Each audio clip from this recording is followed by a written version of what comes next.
আজ শেখাবো ঝামেলাহীন মোরব্বা বানানো, আমলকির মোরব্বা। প্রথমে কড়াইতে জল দিয়ে আমলকিগুলোকে ভালো করে ধুয়ে একটি ফুটো থালার মধ্যে দিয়ে ওই জলের ওপর বসিয়ে একটি ঢাকনা দিয়ে দেব। জল টকবক করে ফুটলে নিচে থেকে ভাপে আমলকি সব সেদ্ধ হয়ে যাবে। তারপর আমলকিগুলোকে বীজ থেকে আলাদা করে ছাড়িয়ে নেব। তারপর আমলকিগুলোর মধ্যে মেখে ফেলবো চিনি, অথবা বাতাসাও আপনারা মাখতে পারেন। আমি এখানে বাতাসাই ব্যবহার করেছি। তারপর বাতাসা আর আমলকি মাখা হয়ে গেলে সেটাকে কড়াইতে দিয়ে দেবো জাল করতে।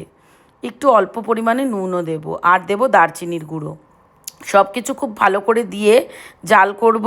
জাল করতে করতে চিট ধরে যখন রঙটা খয়েরি হয়ে যাবে, তখন বুঝবেন যে এই আমলকির মোরব্বা তৈরি। ব্যাস, এবার একটা বয়মে ভরে রেখে দিন। সারা শীতকাল সর্দি কাশি হলেই একটা করে খেয়ে ফেলুন। চুন জলে ভেজানো আমলকি ফুটো করা, রস বার করা, ওইসব ঝামেলা ছাড়াই এই আমলকির মোরব্বা বানানো যায়। কি বানিয়ে দেখবেন তো।